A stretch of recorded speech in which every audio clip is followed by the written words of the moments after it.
Assalamualaikum warahmatullahi wabarakatuh.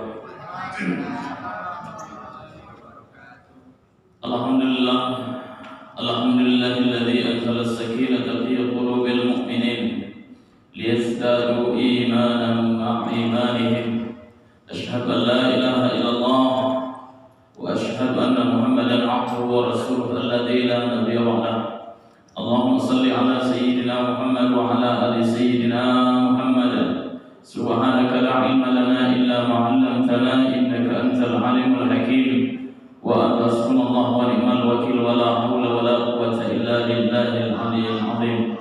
Tsumma qala rabbi shrah li sadri wa yassir li amri wa hlul 'uqdatam min lisani yafqahu qawli. Rabbi zidni ilma warzuqni fahma. Allahumma faqihna fid din wa 'allimna ta'wil bi rahmatika ya arhamar rahimin. Bapak Ibu, para remaja yang dimuliakan oleh Allah Subhanahu wa taala, nampaknya kajian kita sambung saja Bapak Ibu yang dimuliakan oleh Allah. Waktu kajian bulan puasa yang lalu yaitu waktu subuh, saat itu kajian kita yang telah kita bahas, kata baginda Nabi Muhammad SAW, ketika roh manusia itu berpisah dari badannya, maka jasad kita itu, kata Nabi, belum sampai ke masjid, belum nyampe ke kuburan, masih di dalam keranda jenazah. Kata Nabi Muhammad SAW, roh kita itu sudah menjerit. Dan jeritan ini, kata Nabi, ada dua macam. Itulah yang kita sampaikan bulan puasa semalam. Yang pertama itu, yaitu apa kata baginda Nabi? Wa in kana salihah. Jika yang meninggal, kata Nabi, orangnya baik, kelakuannya baik, kebaikan yang ia lakukan terus dikenang orang, dan di mata manusia yang masih hidup dia adalah orang baik. Kalau orangnya ini meninggal dunia, kata Nabi, kemudian dia kembali kepada Allah Subhanahu wa taala, apa yang terjadi? Wa in kanat salihah, jika telah meninggal orang yang baik yang tadi, qalat, berkata rohnya, kata Nabi, qaddimuni, qaddimuni, qaddimuni, segerakan saya ya Allah, segerakan saya ya Allah.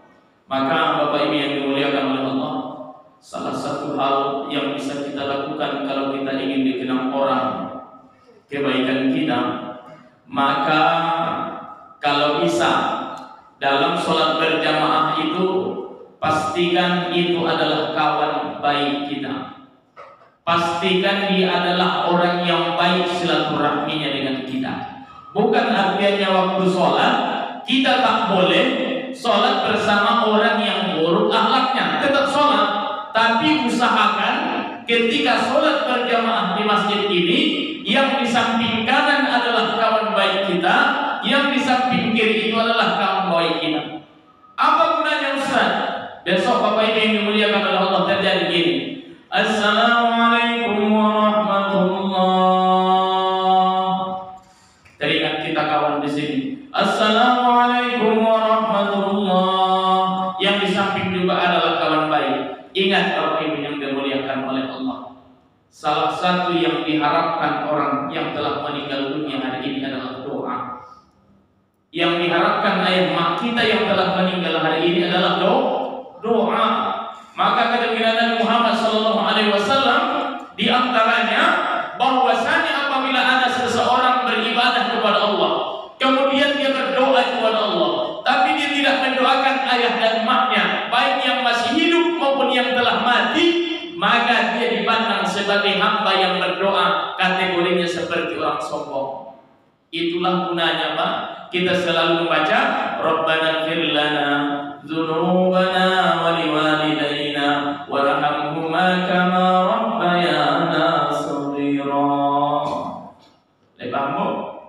Nah, Pak Ustaz, tadi kenapa kita harus kita pastikan yang di kanan dan kiri kita itu adalah kawan baik kita? Meninggal besok itu pas misalnya kawan yang tadi yang selama ini waktu hidup kawan kita sholat berjamaah, tiba-tiba dia udah meninggal dunia. Kemudian apa yang terjadi sebenarnya? Begini Bapak Ibu yang dimuliakan oleh Allah, Kalau sudah sering kita Pak di dalam masjid ini sholat berjamaah, yang di samping kita selalu adalah orang-orang yang sangat dekat dengan kita Pak, besok hilang mereka, meninggal mereka, kita akan merasa kehilangan. Kalau kita baik Pak, misalnya Assalamualaikum warahmatullahi wabarakatuh, rupanya kawan waktu hidup ini tak ada lagi di sini di samping kita, ternyata dia sudah meninggal dunia. Maka ketika kawan yang baik yang tadi Pak selesai dia salam, dia akan beristighfar kepada Allah dan dia akan merindukan kawan dia yang dulu yang baik di sampingnya. Ketika ia merindukan kawan yang telah meninggal dunia ini, maka apa yang terjadi? Ya Allah, kawanku ini dulu baik ya Allah. Kawanku ya Allah sholat berjamaah dulu ya Allah. Sekarang dia sudah meninggal dunia ya Allah. Ampuni dosa dia ini ya Allah. Tuh. Paham Bu? Paham ya? Makanya kalau bisa berdiri Pak sholat itu, jangan sampai kita ada yang berselisih yang berdiri itu. Gunanya apa? Mati kita esok, maka kawan yang baik itu akan mendoakan kita. Bukan hanya doa anak yang soleh Pak yang sampai ke kuburan, doa orang yang soleh akan sampai. Beda Pak ya, doa anak yang soleh dengan doa orang soleh. Jadi jangan pernah berpikir hanya doa anak itu saja yang nyampe. Doa orang yang soleh itu akan sampai. Siapa ustaz orang yang soleh itu? Mereka lah orang-orang yang menjaga kewajibannya di jalan Allah Subhanahu wa Ta'ala. Maka ibaratnya besok misalnya Pak Ketua bilang, Pak Ketua meninggal ya, walaupun masih muda kan, siapa tahu beliau tak ada lagi. Ingat Pak Ketua, besok akan dikenang jamaah ini karena baik. Jadi maka kita dalam hidup ini yang pertama, konsekuensi bermasyarakat itu, orang itu akan selalu lebih cepat melihat keburukan kita ketimbang apa yang telah kita perbuat dalam kebaikan. Nanti kalau sudah hilang siapa yang menjadi sopir dalam untuk menegakkan kebaikan di tengah-tengah masyarakat itu, kapan orang akan mengingat dia? Kapan orang akan mengenang dia? Kapan orang akan memuji dia? Kapan kebaikan dia akan muncul? Ketika dia telah meninggalkan dunia ini. Kalau orang yang baik, masih ingat dulu ketua kita dulu begini-begini, baik betul, inilah hasil dia, inilah karya dia, sekarang sudah meninggal dunia. Betul tak baik yang dulu ketua kita baik kata orang-orang seluruh jamaah? Apa yang muncul? Ujung-ujungnya akan muncul doa dari manusia. Betul tak Bapak Ibu? Betul doa. Makanya Bapak Ibu waktu di majelis ini pun pastikan punya kawan ketika duduk di majelis ini. Ya Bu ya, tengok kanan kiri siapa kawan kita. Nah dari tengok. Makanya kalau bisa, misalnya siapa kawan kita, tengok kanan kiri. Besok ibu tidak ada di samping kawan itu, pasti dia berindu. Karena apa? Sian dulu kawanku dulu di majelis ilmu, sekarang tidak ada lagi. Ya Allah, matikan saja saya ya Allah, aku rindu sama dia. Rupanya tidak dimati-matikan. Apa yang terjadi? Dia ya Allah, saya bersaksi kawanku itu adalah orang baik, itu dapat doa mengalir ke sana. Ya Pak ya. Ini adik-adik semua, pastikan kalian ini adalah esok yang akan menjadi orang yang mengurus jenazah ayah dan ibu kita. Ingat, tak ada yang diinginkan ayah mak kita kalau mereka sudah terbujur esok hari di atas pemandian jenazah, kecuali sentuhan dari anak kandungnya sendiri, dari anak yang pernah ia besarkan, anak yang lahir dari rahim mereka, kemudian membesar dari harta yang mereka perjuangkan. Maka ingat, salah satu yang disesalkan orang yang telah mati itu, dia meninggalkan dunia ini. Tak ada anak cucu keturunan dia yang menjadi orang baik, yang menjadi orang soleh dan solehah. Maka kalau bisa besok kita yang remaja ini, pastikan ayah mak saya ya Allah mati besok, meninggal ayah saya, meninggal ibu saya yang akan di depan. Begitu remaja kok. Paham? Yang agak-agak muda ini, yang setengah matang ini sebagiannya, pastikan ini tanggung jawab. Ini nanti akan kita baca. Siapa yang paling berhak sebenarnya menyentuh ayah mak kita kalau sudah mati? Siapa yang paling berhak? Di dalam buku ini nanti ada 17 orang yang paling berhak. Dan yang paling utama, yang pertama itu adalah anak kandung sendiri dari orang yang meninggal dunia. Insya Allah kita tuntaskan, insya kalau cukup waktunya ya. Kita lihat Bapak Ibu yang dimuliakan oleh Allah, apa yang harus kita lakukan kalau ada seseorang itu meninggal dunia? Kan bingung kita kadang nih, meninggal si anu di rumahnya, meninggal bapak tuh, meninggal aku tuh, meninggal kakek itu, meninggal saudaranya. pas yang meninggal ini di tempat tidurnya, apa yang harus pertama kita lakukan? Harus paham kita Bapak Ibu yang dimuliakan oleh Allah. Kadang ada orang meninggal dunia, Pak, itu takut semua anak dan istrinya. Meninggal suaminya, Pak, takut istrinya, takut anak-anaknya. Akhirnya dipanggil ketua masjid, dipanggil Pak Ustadz. Kalau urusan kematian, bahagian Pak Ustadz. Pas mereka makan anak di rumah, belakangan Pak Ustadz, makan sisa dikasih sama Pak Ustadz. Maka pas meninggal, apa yang harus pertama kita lakukan? Pertama, kata baginda Nabi Muhammad SAW, apabila ada seseorang sedang sakaratul maut, apa yang kita lakukan? Ini sudah kita sampaikan semalam dari hadis Nabi Muhammad SAW. Laqinu mautakum la ilaha illallah. Ini misalnya ayah kita udah sekarat. Apa tanda-tanda Ustaz sekarat itu? Tak ada lagi nafsu apapun dari ayah mak kita. Mak mau buah? Enggak. Mau makanan? Enggak. Apa mau mak sekarang? Enggak ada lagi. Siap-siap aja, jangan jauh-jauh lagi. Ya, apapun dikasih enggak ada yang ia lagi. Pak, mau makan? Enggak. Mau buah? Enggak. Mau sirup? Enggak. Mau minuman keras? Iya, kata. Nah, itu setan. Misalnya gitu ya. Kalau udah begitu, kan biasa Pak, "Ma, mau apa?" Enggak ada lagi. Panggil sajalah abang nak sekarang. Panggil cucuku semua. Panggil adik-adikmu sekarang. Kumpulkan di sini. Kumpulkan. Kalau udah itu bahasanya, udah tanda-tanda tuh biasanya. Tak akan lama lagi. Karena apa? Kata baginda Nabi Muhammad SAW dalam kitab Aqidatul Islam, seseorang itu sebelum matinya sudah dipastikan oleh Allah Subhanahu wa taala apa yang akan dia lihat sebelum dia memejamkan mata yang terakhir dari atas dunia ini. Maka saat itu Bapak Ibu yang dimuliakan oleh Allah, ingat, bagi adik-adik, jagalah ayah mak. Siapa yang paling besar, duduklah dia di sebelah telinga kanan ayah mak kita itu. Siapa yang paling besar? Atau siapalah yang paling soleh, yang paling dekat. Makanya kalau ada misalnya Bapak Ibu yang dimuliakan oleh Allah, tetap doakan Bu yang anak-anak kita itu, dimanapun mereka hari ini kerja, dimanapun hari ini mereka kerja, tetap berdoa kepada Allah. Ya Allah, kalau aku besok sudah saatnya Engkau panggil, ya Allah, mudahkan ya Allah langkah anak-anakku untuk berkumpul di hadapan. Harus ada doa ibu di situ. Tahu enggak Bu? Ada doa rupanya lebih manjur daripada doanya para ulama. Doa apa itu? Doa ayah dan mak kepada anaknya. Enggak main-main doa ibu itu. Tapi jangan dikotori Bu ya. Main doa tapi gibah juga jalan. Itu enggak baik. Ya, doa ibu itu luar biasa Bu. Luar biasa doa ayah dan mak itu. Bagi kami anak-anak ini, bisa jadi hari ini kami ingin berzina, tapi karena ibu 5 kali sehari semalam berdoa, Rabbana lana minas sholihin. Ya Allah, jadikan anak-anakku anak-anak yang soleh dan soleha. Pas ibu berdoa, anaknya udah siap-siap nih berangkat mau berzina tuh mau berangkat dia sama kawan-kawannya. Karena ada asbab doa ibu yang tadi, tiba-tiba ada tersentuh dalam hati anak itu, mundur dia balik, tidak mau ikut.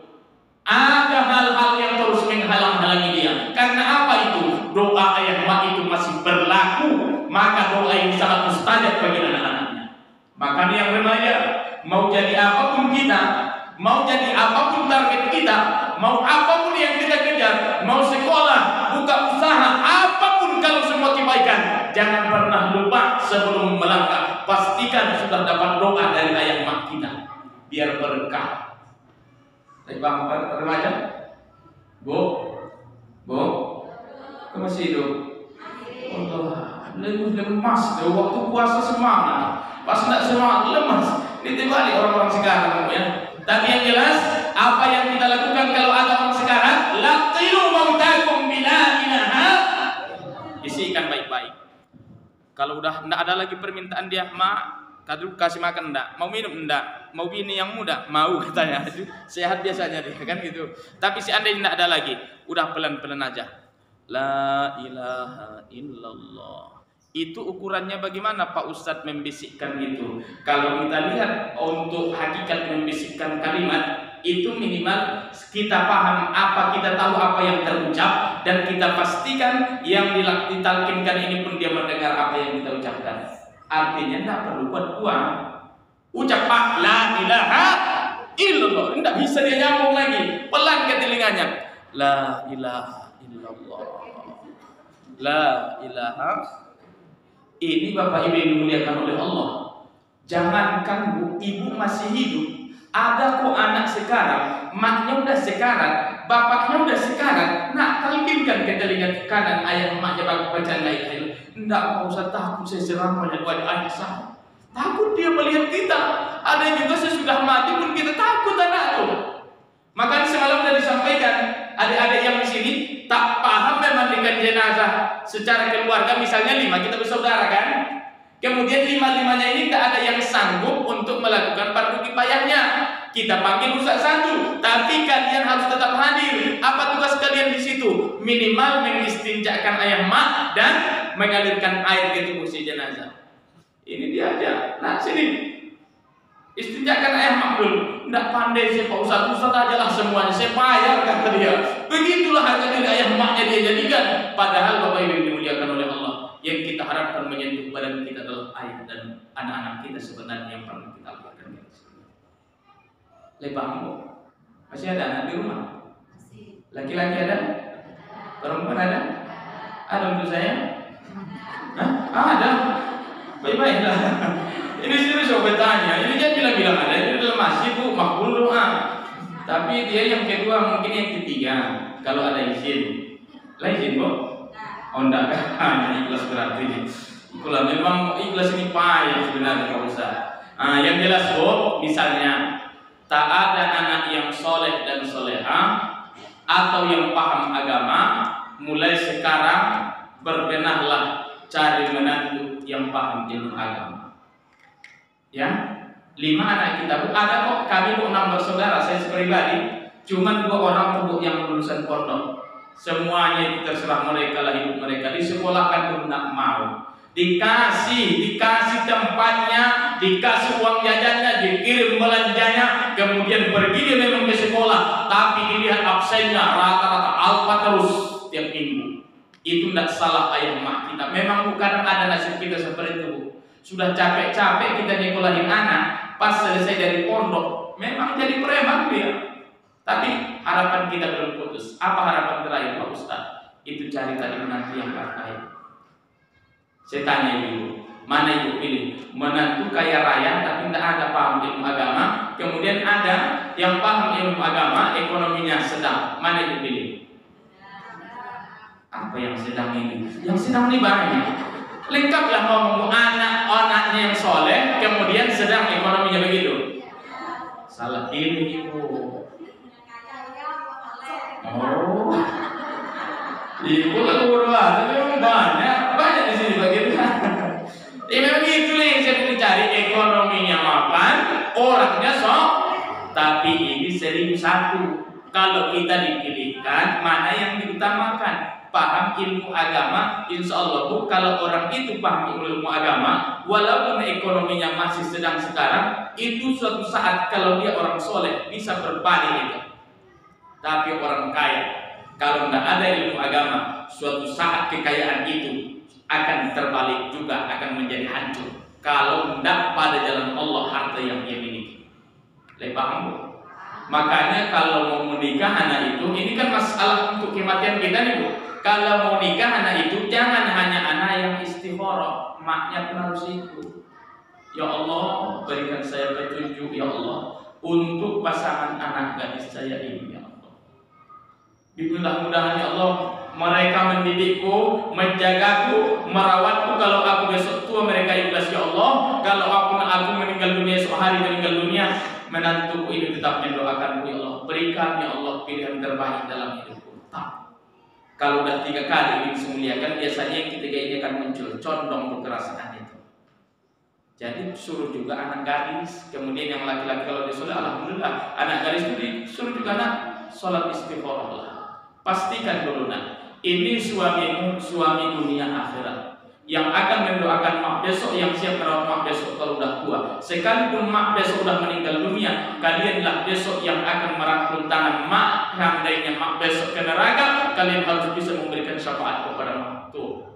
Itulah gunanya Rabbana hab lana minas sholihin. Ya Allah, berikan kepada kami anak cucu keturunan yang soleh dan Tuh, cucu pun ikut besok membantu. Makanya aku akan mereka hafal Al-Quran insya Allah. Kepada remaja, untuk adik kita yang punya anak, Bu, satu yang dijamin di atas dunia ini kemuliaan yang mereka dapatkan. Siapakah orangnya?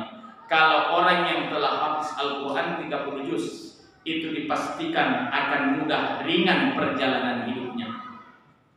Kalau hafal 30 juz, pastikan.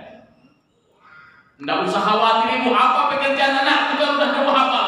Dia tidak punya ijazah S1, S2. Pastikan kalau sudah 30 juz dia hafal. Yakin ibu, mudah ringan langkah dia dalam hidup ini. Susah orang mencari orang yang habis, sudah dinaikkan biayanya, honornya per bulan sekian-sekian, Bu. Banyak orang mencari kalau dia benar-benar hafal. Bahkan 15 yang hafal pun banyak juga orang yang mencari. Tapi kalau 30 juz sudah ada di otaknya, sudah memancar dalam hatinya, bukan dia lagi besok yang akan mencari kebahagiaan dia. Orang datang mencari, menunjukkan, memberikan kebahagiaan untuk dirinya. Itu terpasti dalam Al-Quran. Jaminan Al-Quran. Maka Bapak Ibu yang dimuliakan oleh Allah, mudah-mudahan inilah besok datang anak soleh itu. Kalau anak-anak kita itu, Bu, bawa mulutnya la ilaha illallah, subhanallah, alhamdulillah, Allah akbar, itu bawa mulutnya. Sekali sebut dia ke telinga kita, saking solehnya, Bu, ucapan mereka itu banyak. Ucap ya la ilaha illallah, iya nak, la ilaha illallah, itu mudah. Ini datang bau asap rokok, ucapkan la ilaha illallah, bau napasmu katanya. Itu kalau tidak baik kita coba ini, mulut ini mau kita ajarkan orang yang sedang mati, padahal saat itu suasana sangat luar biasa. Datanglah bisikan suara yang sering menggibah, tidak masuk ke telinganya, menolak. Kemudian datang lagi ada mulut di sini yang sering memarahi suaminya, sering marah sama suami. Bu, jangan Bu marah sama suami. Ini kadang menyesal aku menikah denganmu. Kenapa dek? Gini-gini aja hidup kita. Kadang tidak sadar, dia ngomong ucapan ini, anak udah 10, masih berani dia ngomong menyesal aku menikah denganmu. Padahal anak udah 10. Sebelum lahir yang 10 anak ini kenapa tidak ngomong dari dulu? Kan di situ salahnya, Bu. Paham lah, Bu? Bu, tahu nggak, Bu? Belum saya kasih tahu udah paham. Tahu nggak, Bu? Enggak, gitu loh, jujur aja lah, Bu. Begini loh, Bu. Ada video saya tuh, Bu. Itu ada udah hampir 8 juta tayang. Jadi video itu potongan. Saya hanya berpesan saat itu ada 7 tanda-tanda istri yang durhaka. Berkebetulan dipotong videonya ada 1 menit. Itu dibuat judulnya keluarga hancur karena istri durhaka. Ya kan? Rupanya datanglah ibu-ibu tuh.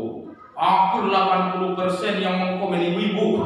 Apa dia bilang, Ustaz tidak punya hati katanya. Masa istri wanita lagi yang ke neraka. Maksudnya itu, Bu, pas lagi dibahas itulah pas kalimatnya. Tapi ingat loh, Bu, wanita yang paling mudah mencari surganya yaitu ketika taat sama suaminya.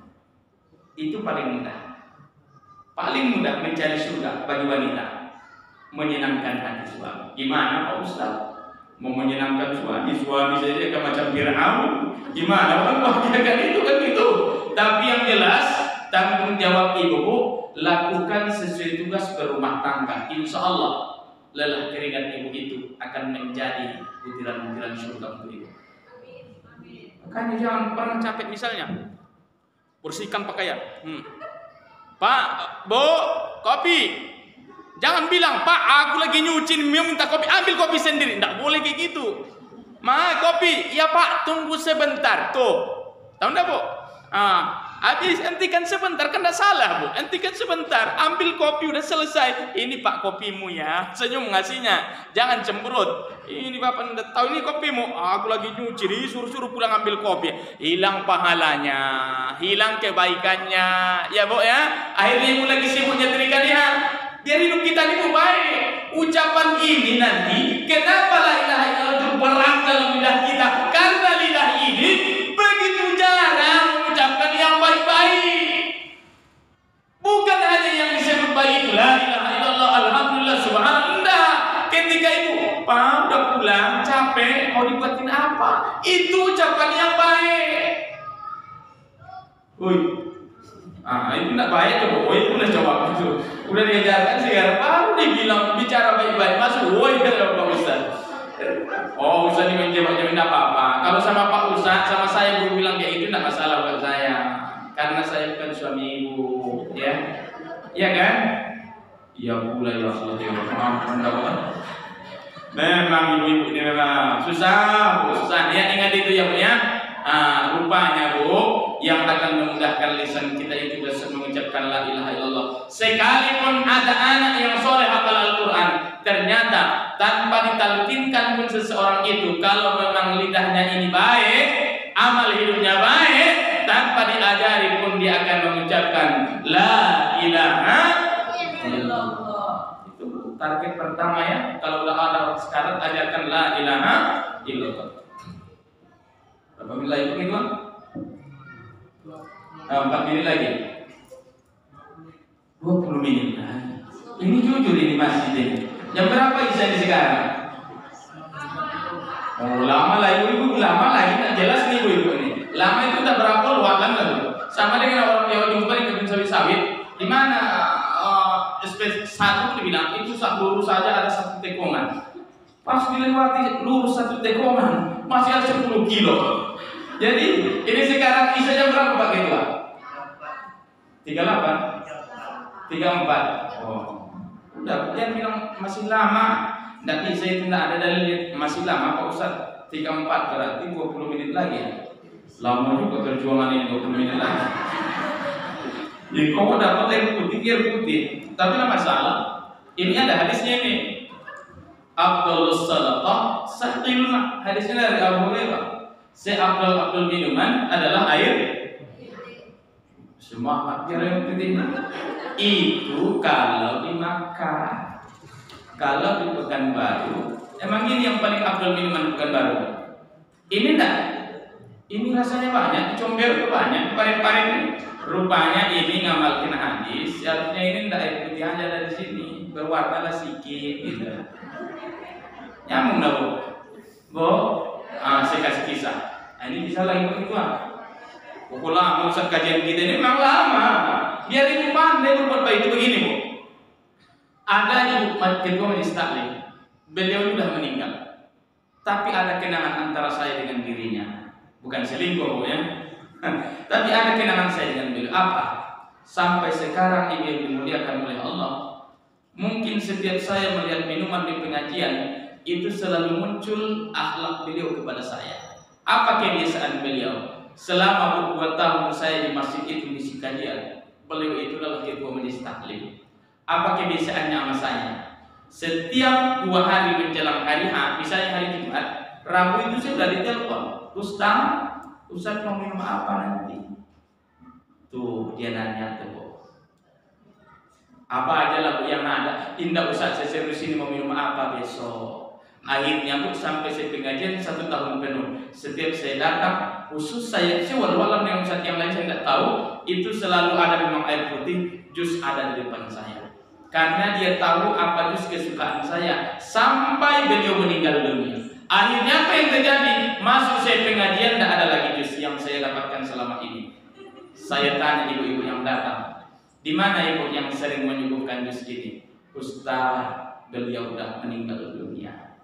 Tanpa disuruh jamaah saya baca Al-Fatihah karena saya ingin mengingat kebaikannya. Langsung sendiri, ya Allah, ibu itu kalau masih hidup pasti saya menikmati jus setiap hari Jumat begini. Sekarang ya Allah sudah tak ada, ya Allah. Baik ibu itu Al-Fatihah itu saya baca langsung. Itu kalau baik. Ini padahal air putih nanti. Malas kewakannya tuh. Contohnya begitu. Paham dah maksudnya Bu?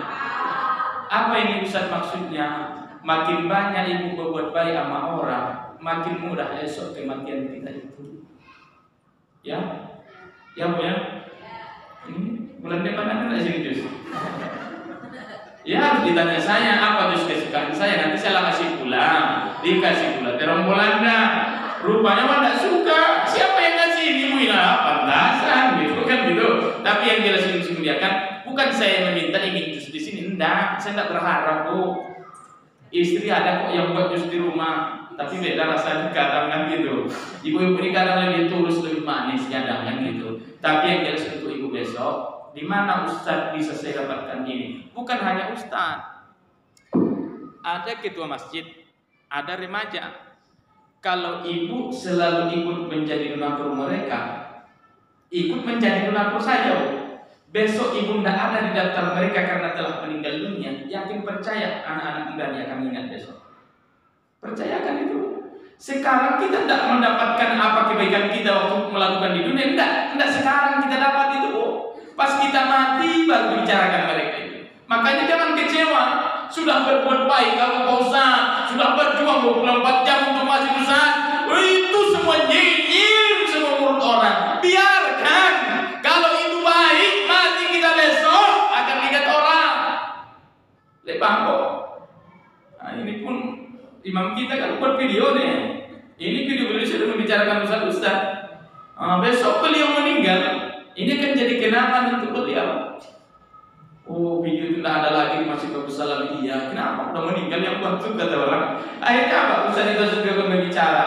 Beliau kurang baik, yuk bacakan Al-Fatihah. Kami punya guru satu-satu yang datang-datang itu kami punya guru masing-masing. Besok nanti ada yang hilang dari mata kami. Yakin dan percayalah, Al-Fatihah itu mengalir doa itu dari orang-orang saleh. Makanya kita menjalin kebaikan dengan orang-orang saleh.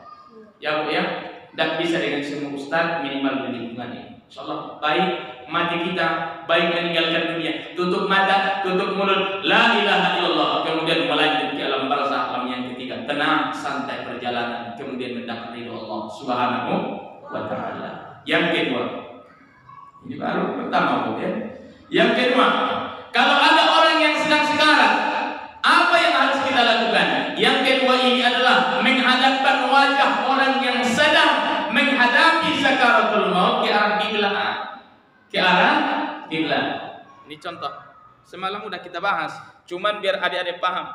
Pas ada orang kadang orang meninggal di rumah itu, bingung mereka memutar-mutar jenazah nih. Ini hadap kemana Ustaz kepalanya? Kakinya hadap kemana? Kan gitu Bu, sering kita bimbang. Jadi kalau ada orang yang sedang sekarat, kemudian kalau dia udah langsung meninggal, apa yang harus dilakukan? Hadapkan kata Nabi mengarah kiblat, karena itu adalah arah yang paling baik.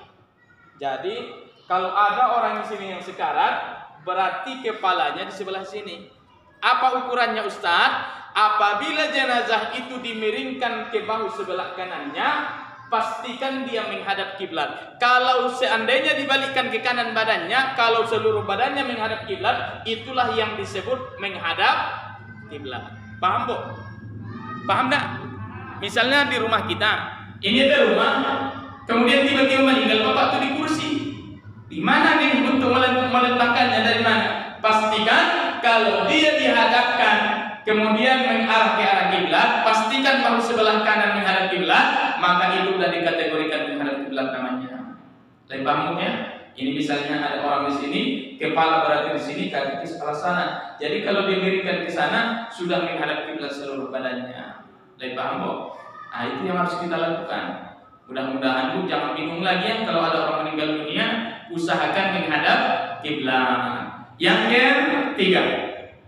Yang ketiga ini dimuliakan oleh Allah Subhanahu wa taala. Ini tak panjang pembahasan untuk ini. Karena apa Pak Ustaz? Karena ini adalah sebenarnya adalah hal-hal yang harus kita lakukan. Seandainya pun tidak terlaksana, kita tidak berdosa. Tapi kalau ditanya mana yang lebih afdal, bagaimana caranya, itulah yang terbaik. Ya. Yang ketiga ini dimuliakan oleh Allah. Kalau ada orang yang sedang sekarat itu, ibu yang dimuliakan oleh Allah, maka lakukanlah kalimat-kalimat yang baik untuk dirinya. Misalnya, Bu, suami ibu suka begadang, main dulu setiap malam, pas paginya masuk angin, Pak mau makan enggak? Udah habis telur saya, nampaknya ini detik-detik terakhir saya. Saat itu kata Nabi dalam sebuah hadis, idza hadaratumul marid awil mayyit, apabila ada seseorang yang sedang sekarat atau orang yang sedang sakit, dilarang kita marah-marah. Katakan kata Nabi yang baik-baik saja. Contoh anak sakit, ya, datang hujan deras, udah dilarang jangan main hujan. Tiba-tiba pas kita ke dapur main hujan dia, pas sampai rumah hujan reda sakit. Maka ketika anak ini sakit, jangan lagi kata Nabi berkata yang buruk-buruk. Bagaimana contohnya? Nah, udah sakit tadi. Apa mak bilang tadi? Kan udah mak bilang, hujan deras jangan main. Sakit kan? Sakit kan? Nah, itu nggak boleh kata Nabi. Katakan yang baik-baik. Paham kok? Dari suami udah dibilang pada di malam jangan domino. Tuh kamu lagi perut kan? Aku juga yang repot bawa kamu lagi ke rumah sakit. Aku semuanya ini nanti. Kan udah dibilang iya mak, kata suami itu. Sebenarnya ibu tidak boleh lagi berkata seperti itu kalau udah sakit. Sabar bu menghadapinya. Paham bu? Paham kan? Ini suami udah sakit disergah-sergah, mau mati pun disergah juga, nyampe di kelip kubur disergah bongkar dan nakir lagi. Akhirnya apa yang terpecah kepala suami itu? Akhirnya karena apa? Semuanya dia susah. Makanya didirikan yang kedua itu apa yang terjadi? Wa in kanat ghairu salihah, jika yang meninggal kata Nabi bukan orang baik, itu tadi dimarahin anak, dimarahin istri, dimarahin tetangga, ucapan orang tak ada doa untuk dia karena dia adalah orang yang buruk dalam hidupnya. Apa yang terjadi terhadap ruhnya? Mati pun dia tidak sempat mengucapkan la ilaha illallah. Berkata ruhnya kata Nabi, qalat. Berkata ruh orang seperti ini. Apa kata Nabi? Qala ya wailaha aina tazhabun. Mau dibawa kemana aku ya Allah hari ini? Mau dibawa kemana aku hari ini? Celaka saya, celaka saya. Itu teriakan orang-orang yang tidak soleh. Kenapa? Ia lihat yang memandikan jasadnya bukan anak kandungnya. Yang ia lihat memandikan jasadnya adalah ustadz yang pernah ia musuhi waktu hidupnya. Yang memandikan jenazahnya orang yang pernah ia caci maki waktu ia hidup. Maka tak celaka saya, celaka. Tidak ada orang yang sayang sama saya ya Allah. Yang mematikan saya bukan orang yang mencintai aku ya Allah. Yang menyentuh badanku bukan orang yang baik ya Allah. Mereka semua membenci celaka ya Allah. Mau dibawa kemana kah aku hari ini? Kata begitu. Sampai ke masjid. Siapa anaknya? Ada anaknya 5, tapi tak ada yang berani jadi imam sholatnya. Semakin takut roh kita itu. Kemudian sampai ke pekuburan, disuruh anak kita turun, nah, sambut di bawah ayahmu, kemudian masukkan ke liang lahannya. Tidak Pak Ustaz, aku takut. Jangankan masuk ke dalam liang kubur ini, melihat pocong. Pocong dia bilang bapak itu. Melihat pocong seperti itu, aku takut Pak Ustaz. Akhirnya diwakilkan lagi. Rupanya bu, ada doa tadi. Apa tadi di awal kajian kita? Ada doa yang paling dekat, yang paling mustajab adalah doa orang. Ternyata doa yang paling dekat untuk kita ini adalah doa anak kandung sendiri. Kalau anak itu soleh, kita seperti ini bu. Dia sentuh bu kepala kita, dia sentuh badan kita, dia sentuh bu kaki kita. Pasti dia menangis. Ya Allah, inilah wajah yang selalu menyayangiku. Ya Allah, inilah badan yang rela ya Allah siang dan malam mencari rizki. Ya Allah, inilah kaki ayah makku ya Allah yang tiap hari ya Allah memperjuangkan hidup kami. Pas anak itu membersihkan seluruh badan kita, dia akan menangis. Kata seorang ulama dalam kitab Dalil ini dimuliakan oleh Allah, air mata anak yang soleh itu akan menjadi pendingin bagi orang tuanya yang telah meninggal dunia apabila anaknya ini adalah anaknya yang soleh dan solehah kepada Allah. Air mata anak itu bercucuran, tapi bercucuran bukan karena berpisah, tapi dia meminta taubat, memintakan ampun agar dosa ayah maknya ini diampuni oleh Allah Subhanahu wa taala. Mungkin tak saya menangis, datang saya mengurusi jenazah di sini contohnya. Kemudian jenazah ini tidak saya kenal, kebaikannya tidak ada dalam hidup saya. Terasa tidak makna kasih sayang di antara kami? Tidak. Saya hanya menjalankan hanya sekedar kewajiban saya saja. Tapi kalau anak mulai daripada perasaan batinnya, sentuhannya itu adalah sentuhan kasih sayang, maka disinilah anak ini akan memunculkan doa terus kepada ayah maknya jika sudah meninggal dunia. Ya bu ya. Makanya baik-baik dalam hidup ini. Jangan bermusuhan dengan ustaz, jangan musuhi ketua masjid, jangan musuhi orang-orang yang memperjuangkan agama ini. Berkawan dengan mereka. Mati kita besok, senang mereka memandikan kita, semangat mereka mengkapani kita, semangat mereka menyolatkan kita, semangat mereka menghantar kita ke pekuburan. Akhirnya apa yang terjadi? Doa yang mengiringi kita. Insya Allah husnul khatimah. sini. Yang kedua, dilarang Nabi juga, Bu, kalau ada orang sakit, tak boleh itu ditakut-takuti orang yang sakit. Ya, sama ada orang sekaratul maut, tidak boleh ditakut-takutin. Pak, kalau tanda-tanda nampaknya bapak ini meninggal tidak baik ini, tidak boleh dibicarakan lagi. Contoh misalnya ada orang sakit, di sini ingin muliakan. Apabila kalian mendatangi orang sakit atau orang yang mati atau orang yang sedang sekarat, maka janganlah berkata kecuali kalimat-kalimat yang baik. Contoh ibu mau tidak dapat pahala tapi tidak pernah melakukannya. Mau tidak? Mau tidak, Bu? Uang mau? Hah?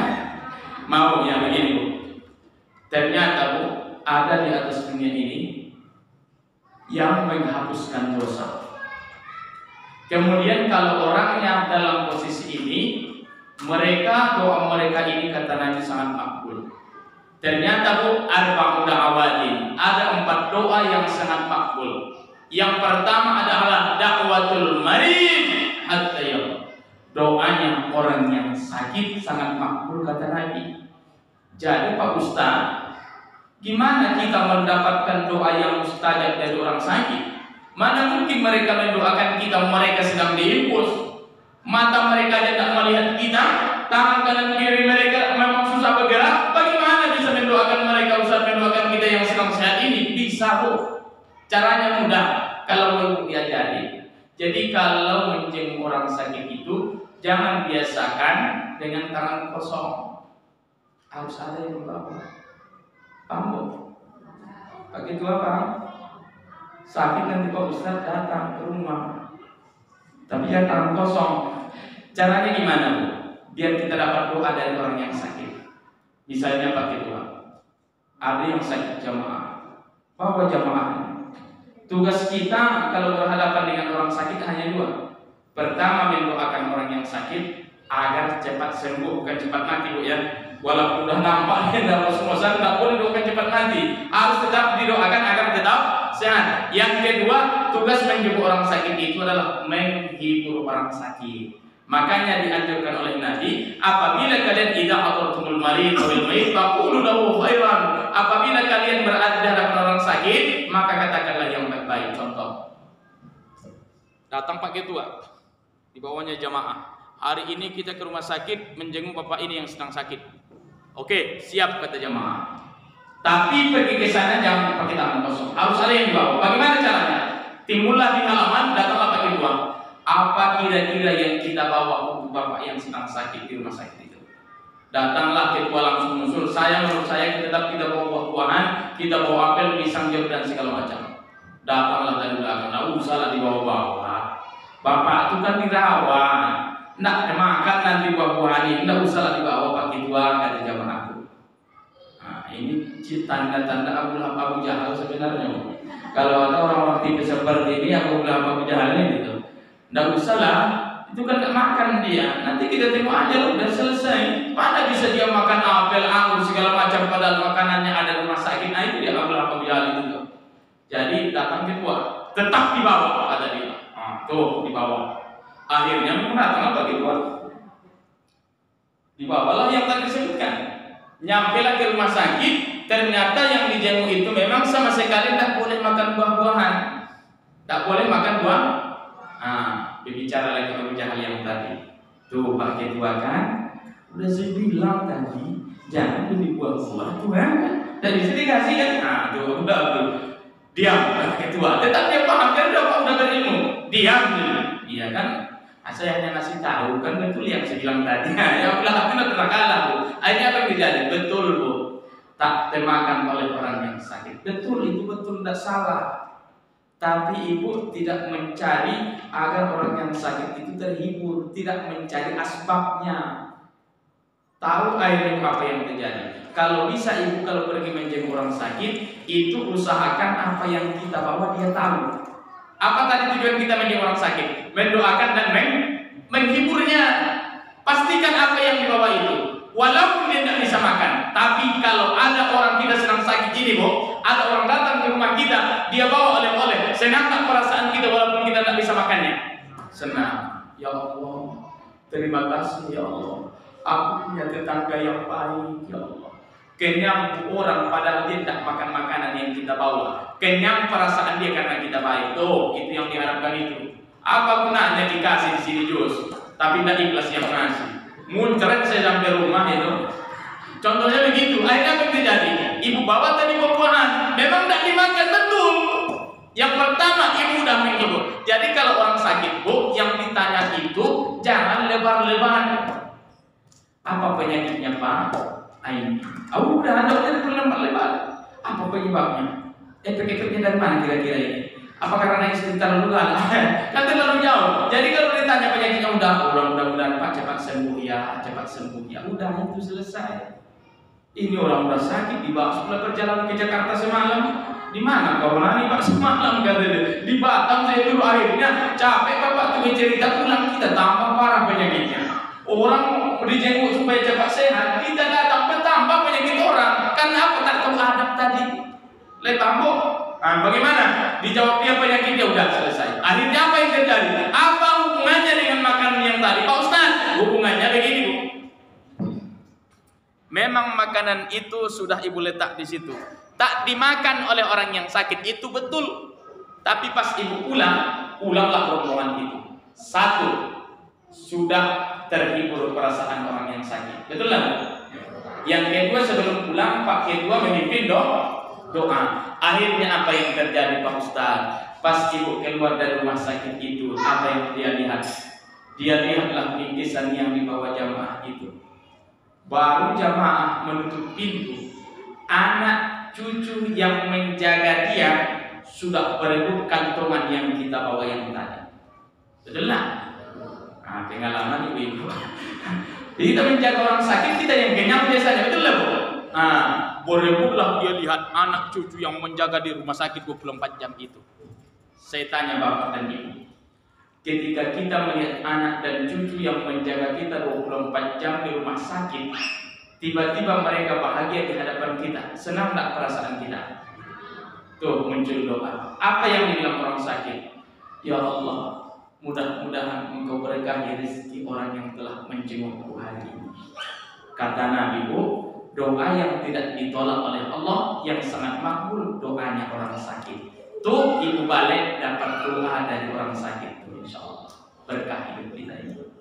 Lepas Bu, ini ndak jenguk orang sakit sambil ngobrol jalan pula habis makan orang yang sakit dia buat.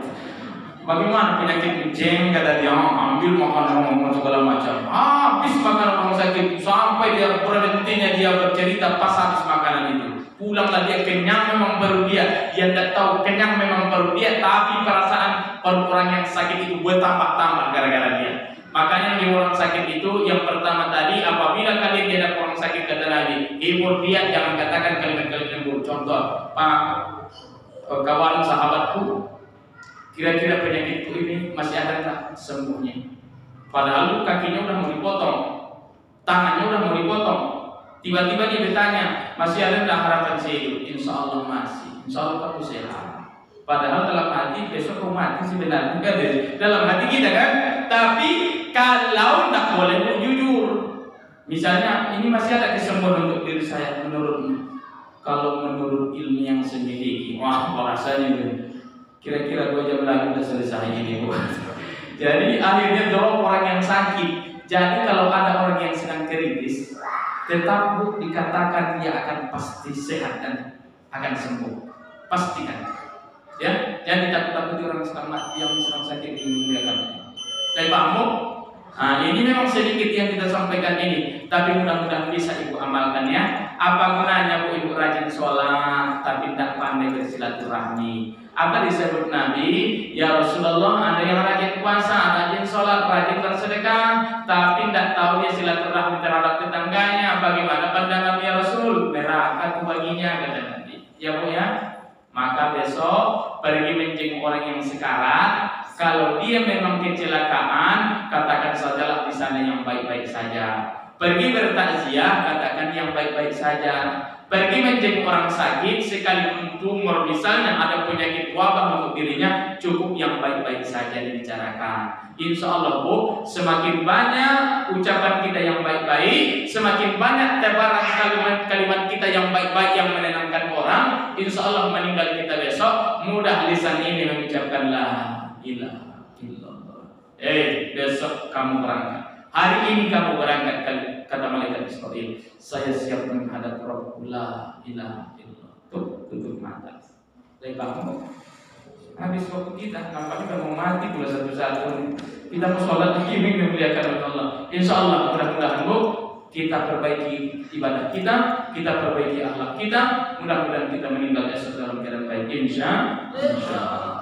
Baik, kalau masih ada pakai tuala untuk kajian berikutnya. Ini hal-hal yang dilakukan setelah seseorang meninggal dunia. Itu untuk yang sekarang, yang tadinya. Ini kalau ada orang-orang sudah meninggal dunia, apa yang kita lakukan? Ada 6 hal yang harus kita lakukan. Mudah-mudahan ada pertemuan esok hari insyaallah. Seandainya tidak minggu depan, tidak bulan depan, tahun yang akan datang insyaallah. Subhanallahumma wa bihamdika asyhadu an la ilaha illa anta astaghfiruka wa atubu ilaik. Walhamdulillahirabbil alamin. Assalamualaikum warahmatullahi wabarakatuh.